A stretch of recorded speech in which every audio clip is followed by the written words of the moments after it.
हम सभी लोग जानते हैं कि आज से करोड़ों साल पहले ब्रह्मांड का निर्माण कुछ इस प्रकार से हुआ था और इस चीज के बारे में हम इंसानों ने आज से कुछ साल पहले ही जाना है। लेकिन शॉकिंग बात तो ये है कि आज से हजारों साल पहले मौजूद ऋषि मुनि इस चीज के बारे में जानते थे और इसका सबसे बड़ा सबूत है सनातन धर्म के वेद और ग्रंथ। जैसे कि अगर हम लोग ऋग वेद के नासिकीय सूक्त के पहले मंत्र की बात करें जो कुछ इस प्रकार से है, नासदा सिनो सदा सियत दानी नासिद्रोज नो वयमो परोयत किमा विरिवहा कु कस्य मनाभा किमा सिद्ध गहन गभीरम। अगर हम लोग इस मंत्र के अर्थ की बात करें तो इस मंत्र का अर्थ कुछ इस प्रकार से है, इस जगत की उत्पत्ति से पहले ना किसी का अस्तित्व था और ना ही किसी का अनस्तित्व। मतलब इस जगत का शुरुआत शून्य से हुआ है। तब ना तो हवा था और ना ही आसमान था और ना ही उसके परे कुछ था। चारों ओर समुद्र की भांति बस गंभीर अंधकार के अलावा कुछ भी नहीं था। अगर हम लोग इस मंत्र के अर्थ को ध्यान से सुने तो ये साइंटिस्टों द्वारा बताए गए थ्योरी से काफी ज्यादा मिलता जुलता है, क्योंकि हम लोगों ने अपने मॉडर्न टेक्नोलॉजी की मदद से ये जाना है कि बिग बैंग से पहले कुछ भी एग्जिस्ट नहीं करता था। और ठीक इसी चीज को इस मंत्र में बताया गया है कि ना तो उस टाइम कोई हवा एग्जिस्ट करता था, ना ही आसमान एग्जिस्ट करता था और ना ही इन सभी चीजों के परे कुछ एग्जिस्ट करता था। शायद साइंस और अध्यात्म हमेशा से एक ही सत्य को समझाने के दो अलग अलग रास्ते रहे हैं। सनातन धर्म इसे दिव्य शक्ति की दृष्टि से देखता है, जबकि साइंस इसे मैथमेटिकल इक्वेशन के माध्यम से देखता है। लेकिन जब हम लोग इन सभी चीजों की गहराई में जाते हैं तो हमें पता चलता है कि इन दोनों का रास्ता कहीं ना कहीं एक ही पॉइंट पर आकर मिलता है। आज हम लोग इस वीडियो में सनातन धर्म के अनुसार ब्रह्मांड का निर्माण कैसे हुआ है और मॉडर्न टेक्नोलॉजी द्वारा दिए गए कुछ साइंटिफिक थ्योरीज पर चर्चा करने वाले हैं और ये भी जानने वाले हैं कि आखिरकार इन दोनों में क्या सिमिलैरिटी है। क्या जो बात सनातन धर्म कहता है क्या उन सभी चीजों को साइंस मानता है।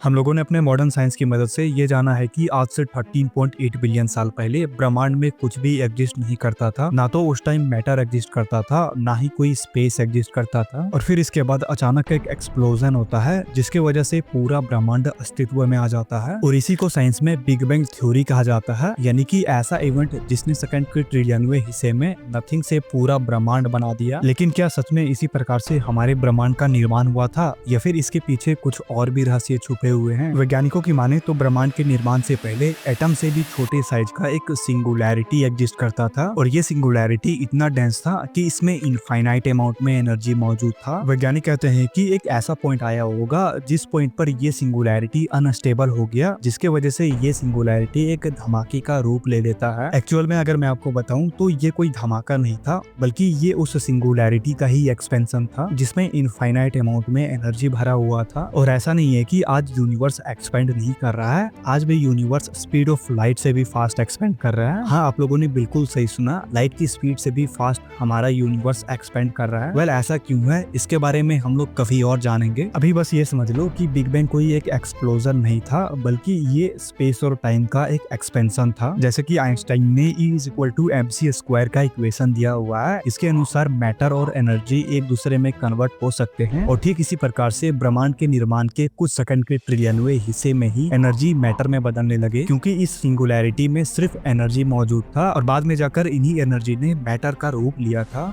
ये तो हमारे करंट अंडरस्टैंडिंग के हिसाब से बताया गया है कि हमारे ब्रह्मांड का निर्माण किस प्रकार से हुआ था और ब्रह्मांड के निर्माण से पहले क्या एग्जिस्ट करता था। लेकिन आखिरकार ब्रह्मांड के निर्माण के बारे में हमारा सनातन धर्म क्या कहता है, अगर मैं आपको अभी बता दूं तो आपको कुछ भी समझ नहीं आएगा। इसलिए सबसे पहले हमें उन वेदों और ग्रंथों को ध्यान से समझना पड़ेगा जिसमें ब्रह्मांड के निर्माण के बारे में बताया गया है। और जब मैं इस चीज पर रिसर्च कर रहा था तो मुझे सनातन धर्म के वेदों और ग्रंथों में कुछ ऐसी चीजें मिली जिसने लिटरली मेरा दिमाग हिलाकर रख दिया। मैं सोचने पर मजबूर हो गया कि आखिरकार आज से हजारों साल पहले लिखे गए ये वेद ग्रंथ इतने एग्जैक्ट तरीके से ब्रह्मांड के निर्माण के बारे में कैसे बता सकते हैं। इसी के साथ मैंने ब्रह्मांड के निर्माण के बारे में ही इन वेदों और ग्रंथों में नहीं जाना, बल्कि इसके अलावा ब्रह्मांड के बारे में ऐसे काफी सारी चीजें यहाँ पे लिखी हुई है जिसे देखकर मैं तो बिल्कुल ही हैरान हो गया। अगर आप एक सनातनी है या फिर नहीं भी है तो आप लोगों ने ये बात जरूर सुना होगा कि हमारे ब्रह्मांड को ब्रह्मा भगवान ने बनाया है। ये सुनने में आपको काफी अजीब लग रहा होगा, बट जैसे जैसे हम लोग इस चीज के गहराई में जाते जाएंगे आपके सारे डाउट क्लियर होने लगेंगे। सनातन धर्म में टोटल 4 वेद है, जिसमें से पहला है ऋग्वेद, दूसरा है यजुर्वेद, तीसरा है सामवेद और चौथा है अथर्ववेद। लेकिन इन चारों वेदों में से ऋग्वेद में ब्रह्मांड के निर्माण के बारे में बताया गया है। अगर हम लोग ऋग्वेद के 10 10वें मंडला के 138वें सूक्त के पहले मंत्र को देखे, जो कुछ इस प्रकार से है। हिरण्यगर्भा सामवर्तात ग्रे भूतस्य जाता पतिरेक असित सादाधार पृथ्वी दया भक्ति माम कस्मे देवाय हविषा विधिम। अगर हम लोग इस मंत्र के अर्थ को समझे तो ये कुछ इस प्रकार से होगा। ये जो आप लोगों को दो वर्ड दिख रहा है, हिरण्यगर्भ समवर्तात ग्रे, इसका अर्थ है कि इस सृष्टि के निर्माण होने के पहले हिरण्यगर्भ विद्यमान था, यानी कि इस सृष्टि के निर्माण होने से पहले हिरण्यगर्भ मौजूद था। और ये हिरण्यगर्भ क्या होता है, इसको आगे हम लोग डिटेल में समझने वाले हैं, क्योंकि हिरण्यगर्भ ये जो वर्ड है ये काफी इंपॉर्टेंट है। और अगर हम लोग मंत्र में आगे बढ़ते हैं तो ये मंत्र कुछ इस प्रकार से है, भूतस्य जाता पतिरेक आसित, और इसका अर्थ कुछ इस प्रकार से है, वही उत्पन्न सब जगत का एकमात्र अद्वितीय स्वामी है, यानी कि हिरण्यगर्भ ही इस पूरे सृष्टि के उत्पन्न होने के और इस पूरे सृष्टि के स्वामी है। और फिर आगे है सादाधार पृथ्वी दया भुक्ति मामम, और इसका अर्थ है वो पृथ्वी और इस अंतरिक्ष को भी धारण करता है, यानी कि इसका अर्थ ये है कि हिरण्यगर्भ ही पृथ्वी और पूरे अंतरिक्ष को अपने अंदर धारण करके रखे हुए हैं। और फिर आगे का मंत्र कुछ इस प्रकार से है, कस्मे देवाय हविषा विधिम। इसका अर्थ है कि उस सुखदायी परमेश्वर की हम हवि के द्वारा उपासना पूजा करते हैं, यानी कि हमें उस हिरण्यगर्भ की पूजा करनी चाहिए। यहाँ एक शब्द जो बार बार आ रहा है वो है हिरण्यगर्भ। अगर हम लोग इस शब्द को ध्यान से देखें तो ये दो अलग अलग शब्दों से मिलकर बना हुआ है, पहला तो हिरण्य और दूसरा गर्भ। अगर हम लोग संस्कृत में हिरण्य का हिंदी अर्थ ढूंढते हैं तो हमें ये पता चलता है कि हिरण्य का हिंदी अर्थ होता है सोना, और गर्भ का मतलब होता है वो जगह जहाँ पे कोई चीज का विकास हो रहा है और उसी से कुछ ना कुछ चीज का जन्म होता है, या फिर हम इसे सीधे तरीके से एक अंडा भी कह सकते हैं, यानी कि हिरण्य गर्भ का अर्थ है एक सोने का अंडा या फिर एक सोने का गर्भ जिस पर कोई जीव या फिर कोई चीज का विकास हो रहा है। अगर हम लोग इस मंत्र के ओवरऑल मीनिंग की बात करें तो इस मंत्र में ये कहा गया है कि सृष्टि के आरंभ में एक स्वर्ण अंडा उत्पन्न हुआ, यानी कि हिरण्य गर्भ उत्पन्न हुआ, जिसमें संपूर्ण ब्रह्मांड समाया हुआ था और इसी से समस्त जीवों और पदार्थों की उत्पत्ति हुई। अगर आप ध्यान दोगे तो ये साइंटिस्टों द्वारा दिए गए थ्योरी से बिल्कुल ही मिलता है। वैज्ञानिकों का भी कहना है कि ब्रह्मांड के एग्जिस्टेंस से पहले ब्रह्मांड में एक एटम से भी कई सौ गुना छोटे साइज का एक सिंगुलैरिटी एग्जिस्ट करता था, और इसी छोटे से सिंगुलैरिटी में पूरा ब्रह्मांड समाया हुआ था, और फिर अचानक ये ब्रह्मांड अस्तित्व में आता है। यहाँ पे साइंटिस्टों ने जिस सिंगुलैरिटी का बात किया है उसे सनातन धर्म में हिरण्य गर्भ के रूप में बताया गया है कि एक सोने का अंडा ब्रह्मांड के निर्माण से पहले मौजूद था, जिसमें समस्त देवी देवताओं और पूरा ब्रह्मांड मौजूद था। लेकिन क्या आज से हजारों साल पहले जिन ऋषियों मुनियों ने अपने वेदों और ग्रंथों में इन सभी चीजों का वर्णन कर दिया है और आज वैज्ञानिकों ने इन सभी चीजों का पता लगाया है, क्या ये दोनों का मिलना एक सिर्फ कोइंसिडेंस है या फिर इसके पीछे भी कुछ रहस्य छुपे हुए हैं? वेल, उस रहस्य का तो हमें नहीं पता, लेकिन इसके अलावा हमारा सनातन धर्म ब्रह्मांड के बारे में बहुत कुछ बताता है। जैसे कि भागवत पुराण में बताया गया है कि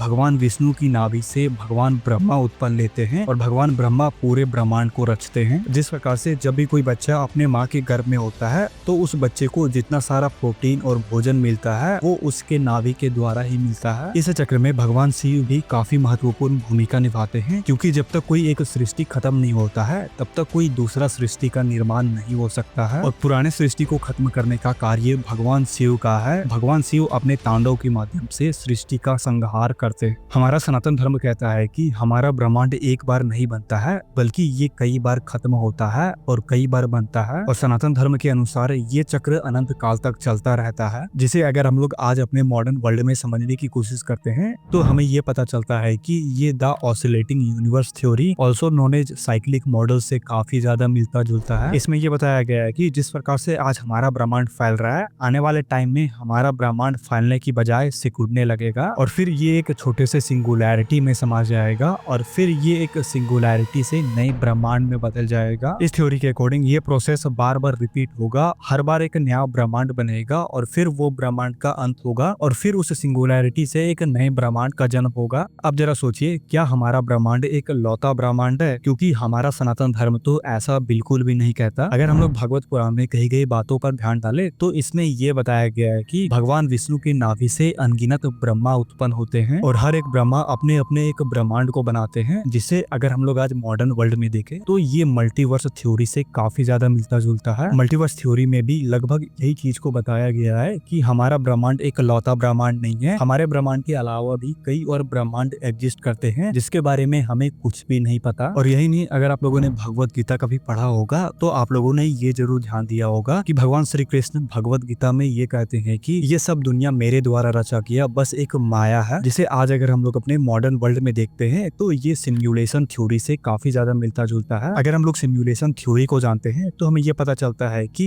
ये पूरा दुनिया बस एक माया है। हम लोग अपने आसपास जितने सारी चीजों को देखते हैं वो सब एक झूठ है, और इसी बात को भगवत गीता में भगवान श्री कृष्ण ने कई बार दोहराया है। यहाँ पे सोचने वाली बात यह है कि क्या हमारा साइंस और सनातन धर्म एक ही चीज को बताने की कोशिश तो नहीं कर रहे हैं, क्योंकि जैसे कि हम लोगों ने ऋग्वेद के इस मंत्र के बारे में बात किया जिसके अनुसार सृष्टि का आरंभ एक स्वर्ण अंडा से हुआ है और इसी स्वर्ण अंडा में संपूर्ण ब्रह्मांड समाया हुआ था। और वहीं पे मॉडर्न साइंस ये कहता है कि बिग बैंग से पहले एक एटम से भी छोटे साइज का सिंगुलैरिटी एग्जिस्ट करता था जिसमें इनफाइनाइट अमाउंट में एनर्जी मौजूद था, और इस छोटी सी सिंगुलैरिटी में पूरा ब्रह्मांड समाया हुआ था। और एक पॉइंट के बाद ये सिंगुलैरिटी अनबैलेंस हुआ जिसकी वजह से पूरा ब्रह्मांड अस्तित्व में आया। और यही नहीं, जैसे कि हम लोगों ने cyclic model theory, multiverse theory और सिम्युलेशन थ्योरी के बारे में बात किया कि किस तरह सनातन धर्म की किताबों में आज से हजारों साल पहले इन सभी चीजों के बारे में बता दिया गया था, जिसे जाकर आज हम लोग खोज रहे हैं। अब एक सवाल जो आपके मन में जरूर आ रहा होगा कि क्या हमारे प्राचीन ऋषि मुनि इन सभी चीजों के बारे में पहले ही जानते थे? क्या उन्होंने ब्रह्मांड के इन रहस्यों को हजारों साल पहले ही जान लिया था? और अगर हाँ, तो ये एक